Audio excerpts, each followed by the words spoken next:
Pasar malam di kotaku hanya buka setiap akhir pekan. Jalan utama yang biasanya sepi berubah menjadi lautan cahaya lampu, suara musik dangdut bercampur dengan teriakan pedagang, dan aroma makanannya menggoda menyebar ke udara. Di antara keramaian itu, aku berdiri di balik gerobak kecilku, menjual sate ayam dengan bumbu kacang khas ibuku. Namaku Rani, usia 20 tahun. Sejak ayah meninggal, aku membantu ibu mencari nafkah. Siang aku bekerja di toko fotokopi, malam akhir pekan aku ikut berjualan di pasar malam. Hidupku sederhana, penuh kerja keras, tapi aku tidak pernah mengeluh. Bagiku, pasar malam bukan sekadar tempat mencari uang, tapi juga panggung kehidupan yang penuh warna. Lampu-lampu neon berkelap-kelip. Anak-anak kecil berlari sambil memegang balon. Pasangan muda duduk di bangku plastik, tertawa sambil makan bakso. Para pedagang saling berteriak menawarkan dagangan. Semua itu menciptakan dunia yang riuh, penuh hiruk-pikuk. Tapi di balik semua itu, ada rasa sepi yang sering kurasakan. Suatu malam, ketika aku sedang sibuk memanggang sate, seseorang datang mendekat. Seorang pria muda, tinggi, wajahnya teduh. Ia memakai jaket hitam sederhana, rambutnya agak berantakan, tapi matanya tajam. "Berapa satu tusuk, Mbak?" tanyanya. 1.500, jawabku cepat. Ia tersenyum tipis. "Kalau 10 tusuk?" 15.000. "Baik, saya pesan." Aku mulai memanggang sate untuknya. Asap naik, aroma daging bercampur dengan bau arang. Ia berdiri menunggu, menatap api dengan pandangan dalam. Sesekali ia melirikku, membuatku gugup. "Namamu siapa?" tanyanya tiba-tiba. Aku kaget, hampir menjatuhkan sate. "Rani," jawabku singkat. "Rani," ia mengulang, seolah mencoba mengingat. "Aku Bima." Sejak malam itu, Bima sering datang. Kadang membeli sate, kadang hanya duduk di bangku dekat gerobak sambil mengobrol ringan. Ia bercerita bahwa ia baru pindah ke kota ini, bekerja di bengkel motor kecil. Hidupnya juga sederhana, tapi dari caranya berbicara, aku tahu ia punya banyak pengalaman. "Kenapa selalu datang ke pasar malam?" tanyaku suatu kali. Ia tersenyum samar. "Karena di sini aku merasa tidak sendiri. Keramaian ini membuatku lupa pada masalah." Aku terdiam. Kata-kata itu terasa begitu dekat dengan hatiku. Aku pun sering merasa sepi meski berada di tengah keramaian pasar. Suatu malam, hujan turun deras. Pasar malam tetap buka, tapi banyak pedagang menutup dagangan lebih awal. Aku dan ibu sibuk menutupi gerobak dengan terpal. Tiba-tiba Bima muncul, basah kuyup. "Kenapa masih di sini?" tanyanya khawatir. "Kalau tutup, kami tidak dapat uang, Mas," jawabku sambil tersenyum pahit. Tanpa banyak bicara, ia membantu kami memindahkan barang ke tempat teduh. Tangannya cekatan, wajahnya serius. Malam itu, untuk pertama kalinya aku merasa ada orang asing yang benar-benar peduli padaku. Beberapa minggu berikutnya, hubungan kami semakin dekat.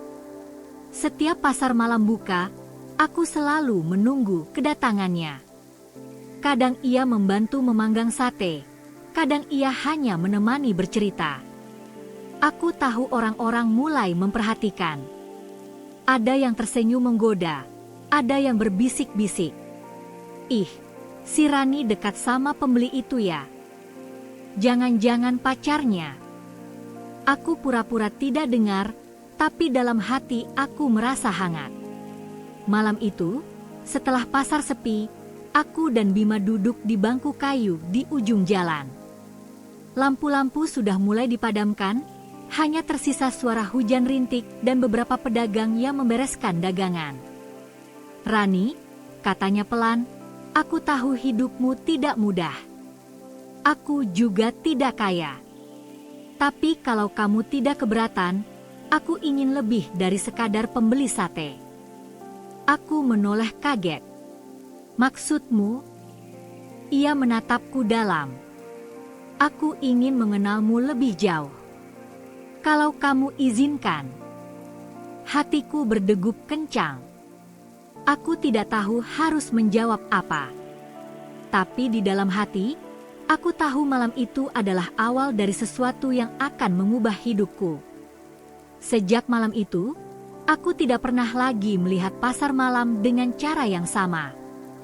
Lampu-lampu neon yang berkelap-kelip, musik dangdut yang keras, bahkan bau sate yang melekat di bajuku, semuanya kini selalu mengingatkanku pada Bima. Aku mulai menghitung waktu dengan cara berbeda. Kalau pasar malam buka, aku bersemangat. Kalau tutup, aku merasa kosong. Dan setiap kali Bima muncul dengan senyum tipisnya, dunia di sekitarku seolah berhenti. Suatu malam, pasar sangat ramai. Aku sibuk memanggang sate ketika Bima datang. Ia tidak langsung memesan, tapi berdiri di samping gerobak, membantuku meniup arang dan memutar tusuk sate. "Mas, orang-orang bisa salah paham," bisikku pelan. "Biar saja," jawabnya santai. Aku hanya membantu. Aku melirik ke sekeliling. Benar saja, beberapa pedagang menatap kami dengan senyum penuh arti. Aku pura-pura tidak peduli, tapi hatiku berdebar. Setelah dagangan habis, aku dan Bima duduk sebentar di kursi plastik. Ibu sudah pulang lebih dulu untuk membereskan rumah, jadi tinggal aku yang menutup gerobak. "Rani," katanya tiba-tiba, "kalau suatu hari aku tidak bisa datang, jangan kaget." Aku menoleh kaget. "Kenapa? Kamu mau pindah lagi?" Ia menghela napas. "Tidak. Tapi pekerjaanku di bengkel kadang membuatku sibuk. Aku tidak ingin kamu kecewa kalau menungguku." Aku tersenyum pahit.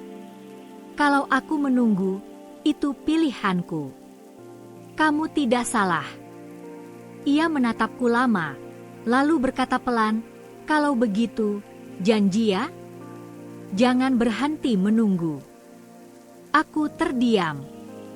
Kata-kata itu sederhana, tapi terasa seperti sesuatu yang lebih besar daripada sekadar obrolan pasar malam. Hari-hari berikutnya, gosip mulai menyebar.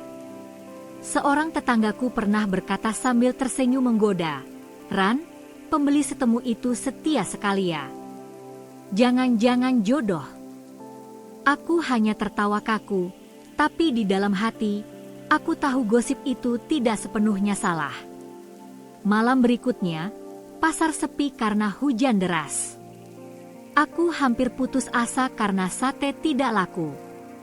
Tapi tiba-tiba, Bima datang membawa jas hujan, langsung membantu menutup gerobak. "Aku tidak mau kamu kehujanan sendirian," katanya.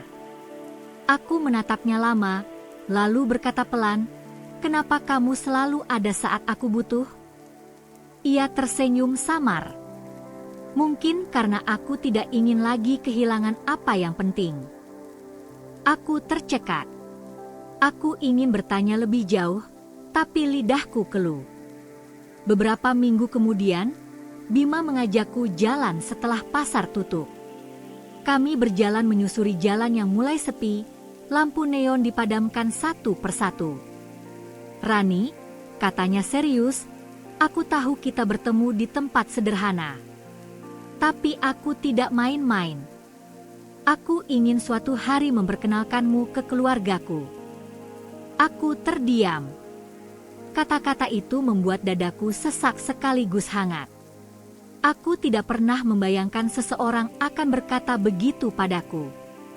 Aku hanya bisa berbisik, "Kalau begitu, aku akan menunggu." Malam itu aku pulang dengan hati bergetar.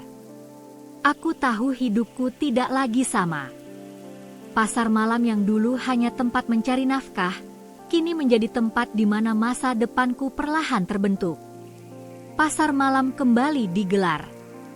Lampu-lampu neon berkelip, musik dangdut terdengar keras dari panggung hiburan, dan bau sate, bakso, serta jagung bakar bercampur jadi satu di udara. Malam itu lebih ramai dari biasanya, mungkin karena hari libur panjang. Gerobakku penuh pembeli, dan aku sibuk memutar sate sambil menerima uang receh yang basah oleh keringat. Bima muncul di tengah keramaian. Kali ini ia tidak langsung membantuku, hanya berdiri di dekat gerobak sambil mengamati. Senyumnya tipis, tatapannya dalam. Aku bisa merasakan orang-orang memperhatikan, tapi aku mencoba cuek. Setelah keramaian mereda, ia mendekat. "Kamu sibuk sekali malam ini." Aku mengangguk, menyeka keringat. Kalau tidak sibuk, nanti tidak ada uang untuk bayar listrik. Ia tersenyum. "Kalau begitu, aku bangga sama kamu. Jarang ada yang sekuat kamu." Aku terdiam. Kata-katanya membuat dadaku hangat. Tiba-tiba hujan turun. Deras sekali.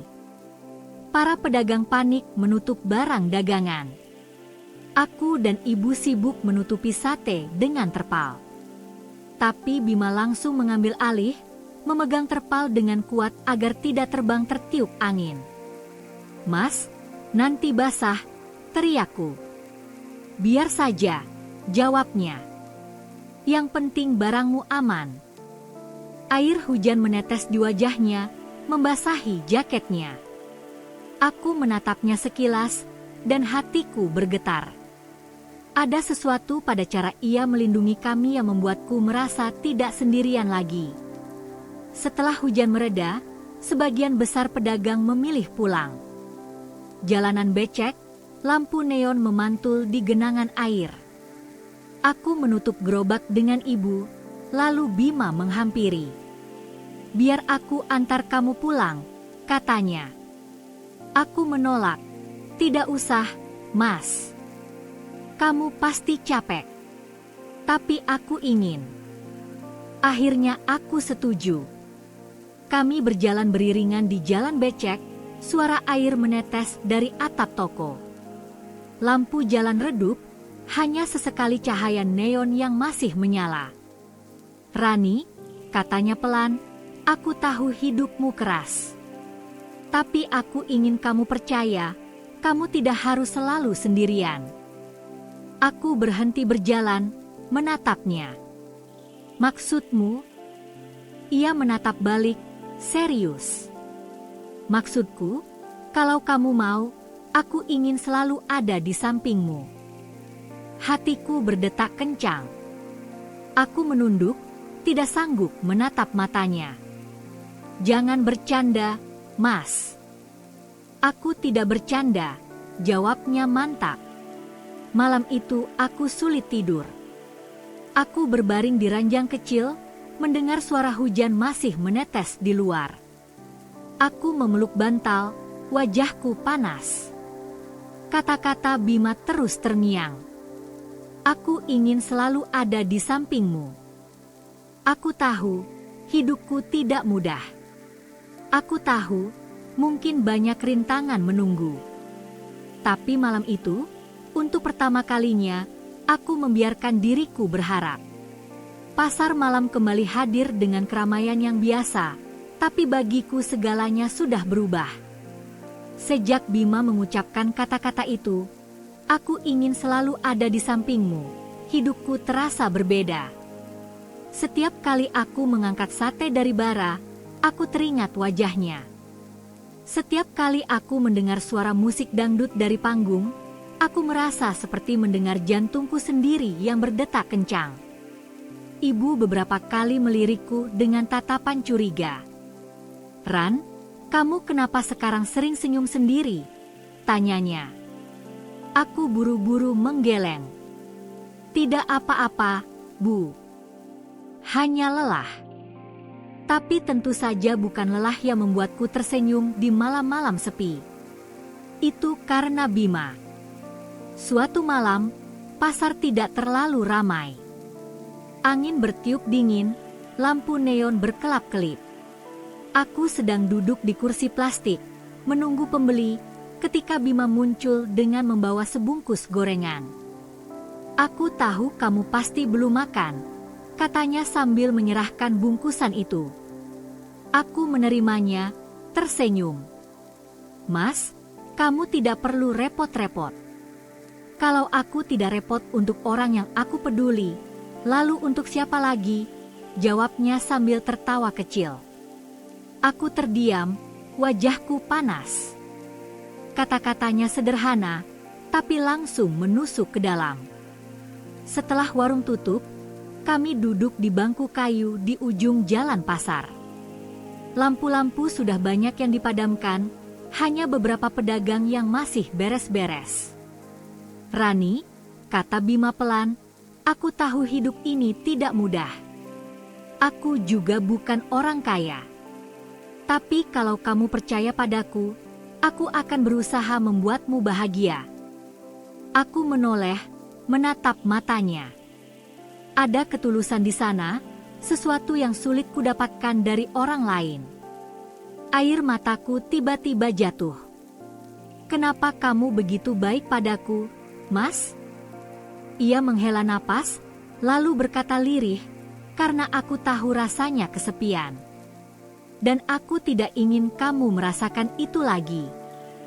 Sejak malam itu, aku semakin yakin bahwa perasaanku padanya bukan sekadar kagum. Aku benar-benar jatuh cinta. Tapi tentu saja, hidup tidak pernah sederhana. Gosip semakin kencang. Beberapa pedagang sengaja berbisik-bisik ketika aku lewat. "Lihat tuh, si Rani sama Bima lagi. Jangan-jangan mereka sudah pacaran diam-diam." Aku pura-pura tidak dengar, tapi hatiku sakit. Aku takut gosip itu sampai ke telinga ibu. Aku takut ia melarangku bertemu Bima lagi. Suatu malam, hujan turun deras. Pasar malam sepi, hanya beberapa pedagang yang bertahan. Aku dan ibu sibuk menutupi gerobak ketika Bima datang dengan payung besar. "Cepat masuk ke sini," katanya, melindungi kami dengan payung. Ibu menatapnya heran, lalu tersenyum tipis. "Terima kasih, Nak." Bima mengangguk sopan. "Sama-sama, Bu."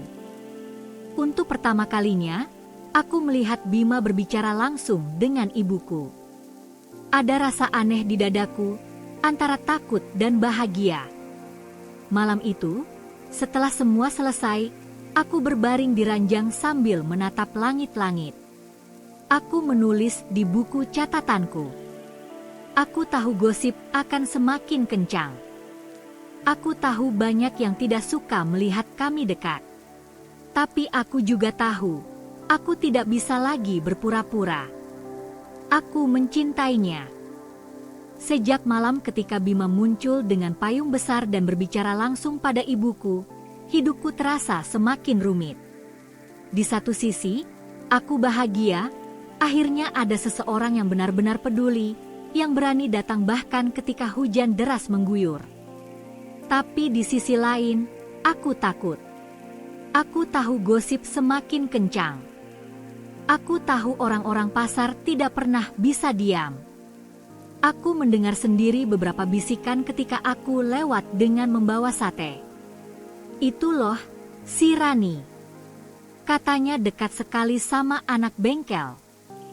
"Iya, hampir setiap malam kelihatan bareng. Jangan sampai jadi aib, ya." Aku pura-pura tidak peduli, tapi dalam hati, aku merasa dadaku diremas. Aku takut gosip itu sampai ke telinga ibuku dengan cara yang salah. Suatu malam, setelah pasar malam tutup, aku duduk bersama Bima di bangku kayu ujung jalan. Lampu-lampu sudah dipadamkan, Hanya tersisa beberapa cahaya redup dari toko kecil yang belum tutup. Angin malam bertiup dingin, membawa bau tanah basah setelah hujan sore tadi. "Rani," katanya pelan, "apa kamu tidak takut dengan semua gosip itu?" Aku menunduk. Tentu aku takut. Aku tidak mau orang salah paham. Ia menghela napas panjang. "Kalau begitu, mungkin sudah waktunya aku bicara serius dengan ibumu." Aku terkejut.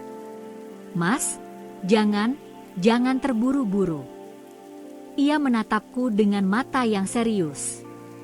"Aku tidak main-main, Rani. Aku ingin masa depan kita jelas." Hatiku bergetar. Kata-kata itu membuatku bahagia sekaligus panik. Aku tahu Bima tulus, tapi aku juga tahu hidup tidak semudah itu. Beberapa hari kemudian, benar saja, gosip itu sampai ke telinga ibu. Malam-malam ia duduk di ruang tamu dengan wajah serius. "Rani," katanya, "ibu dengar banyak omongan tentang kamu dan anak bengkel itu. Apa benar?" Aku menunduk, gemetar. "Bu?" Jawab jujur. Aku menghela napas. "Iya, Bu. Aku dekat dengan Bima. Tapi dia orang baik. Dia selalu membantu kita." Ibu terdiam lama. Wajahnya penuh pertimbangan. "Rani, kamu tahu hidup kita tidak mudah. Jangan sampai kamu salah pilih. Lelaki itu harus bisa bertanggung jawab." "Apa dia bisa?" Aku menggigit bibir. "Aku percaya dia bisa, Bu." Ibu menatapku lama, lalu menghela napas. "Baiklah.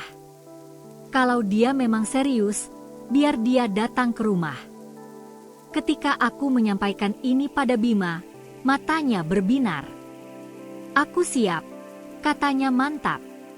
Aku menatapnya ragu. "Tapi Mas, jangan main-main. Kalau sudah janji datang, ibu akan menilaimu sungguh-sungguh." Ia tersenyum. Aku tidak pernah main-main sejak awal. Hari Minggu, Bima benar-benar datang. Ia memakai kemeja sederhana tapi bersih, rambutnya disisir rapi. Ia duduk di ruang tamu dengan wajah tegang. Ibuku menatapnya lama, lalu mulai bicara. "Bima, aku tidak keberatan kamu dekat dengan anakku. Tapi aku ingin dengar langsung darimu. Apa niatmu sebenarnya?" Bima menarik napas panjang, lalu berkata mantap. "Bu, saya memang tidak kaya. Saya hanya bekerja di bengkel motor. Tapi saya punya niat baik. Saya ingin melamar Rani suatu hari nanti, setelah saya cukup mapan. Saya ingin hidup bersama dia, bukan hanya sebagai teman di pasar malam." Aku yang mendengar itu merasa mataku panas. Air mata hampir jatuh, tapi kutahan. Ibu terdiam lama, lalu mengangguk. "Baiklah. Selama niatmu serius, ibu tidak akan melarang. Tapi ingat, hidup bukan hanya soal cinta. Kamu harus benar-benar siap bertanggung jawab." "Insya Allah, Bu," jawab Bima dengan suara tegas. Malam itu, setelah ia pulang, aku duduk di kamar sambil menatap jendela. Hati rasanya campur aduk, bahagia karena Bima berani bicara, tapi juga takut dengan masa depan. Aku menulis di buku catatanku. Hari ini Bima berbicara dengan ibu. Aku melihat kesungguhannya. Tapi aku juga tahu, perjalanan masih panjang. Cinta tidak akan cukup tanpa kerja keras. Aku hanya bisa berharap, semoga semua ini bukan hanya mimpi di tengah keramaian pasar malam. Aku menutup buku itu dengan tangan gemetar. Di luar, suara jangkrik bercampur dengan sisa hiruk-pikuk kota. Aku tahu, mulai malam itu, hidupku tidak lagi sama. Sejak Bima berani datang ke rumah dan berbicara langsung dengan ibuku, hubungan kami terasa lebih tenang. Aku tidak lagi harus sembunyi-sembunyi setiap kali berbicara dengannya. Tapi meski begitu, aku tahu perjalanan kami belum selesai. Justru semuanya baru saja dimulai. Pasar malam tetap menjadi tempat pertemuan kami. Setiap akhir pekan, di bawah lampu neon yang berkelap-kelip, aku dan Bima berbincang sambil menjaga sate. Orang-orang pasar sudah tidak terlalu banyak berbisik. Mungkin karena mereka tahu Bima serius, atau mungkin karena mereka bosan bergosip.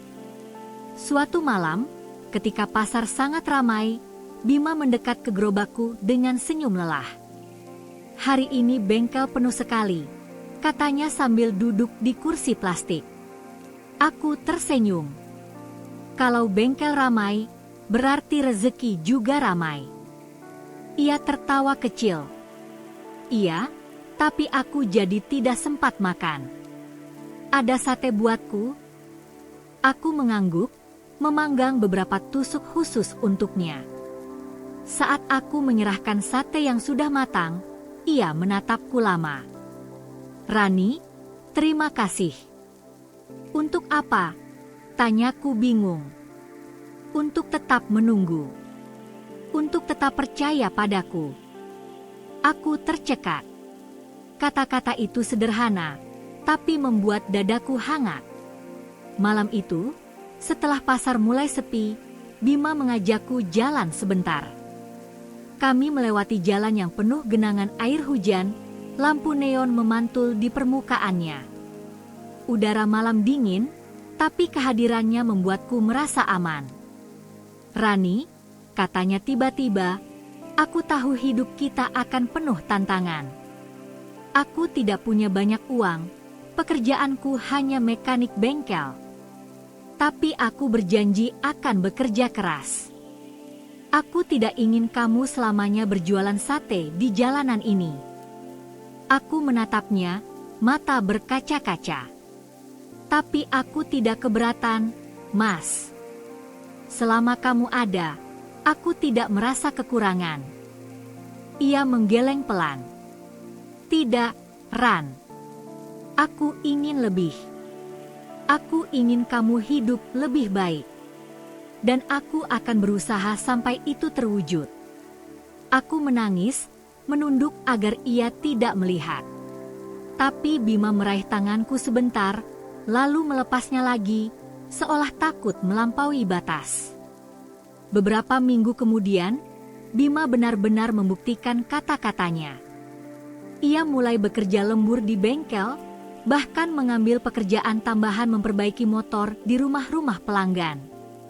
Wajahnya sering tampak lelah, tapi semangatnya tidak pernah padam.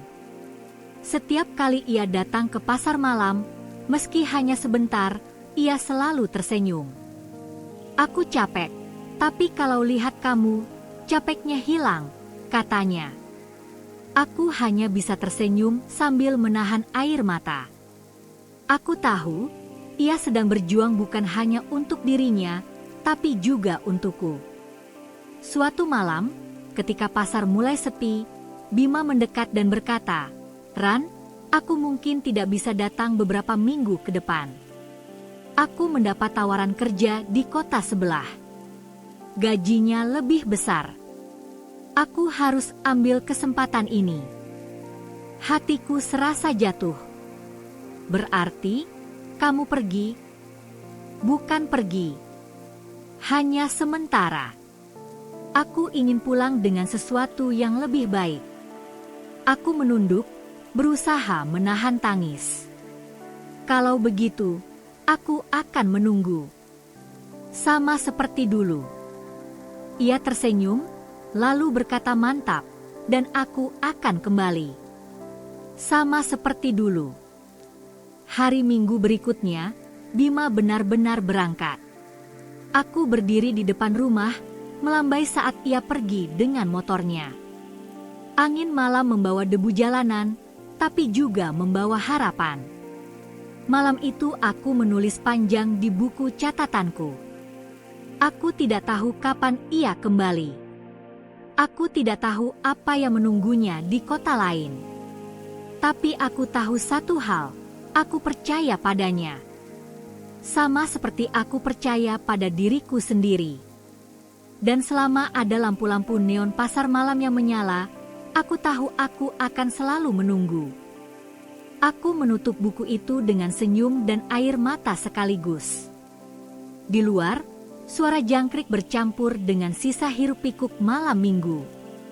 Dan di dalam hatiku, aku yakin cinta yang lahir di tengah keramaian sederhana ini akan tetap hidup, meski harus melewati jarak, waktu, dan gosip yang tak pernah berhenti. Karena pada akhirnya, bukan pasar malam yang penting. Bukan sate, bukan lampu neon, bukan musik dangdut yang riuh. Yang penting adalah aku dan dia, dan janji yang kami genggam bersama, untuk selalu kembali.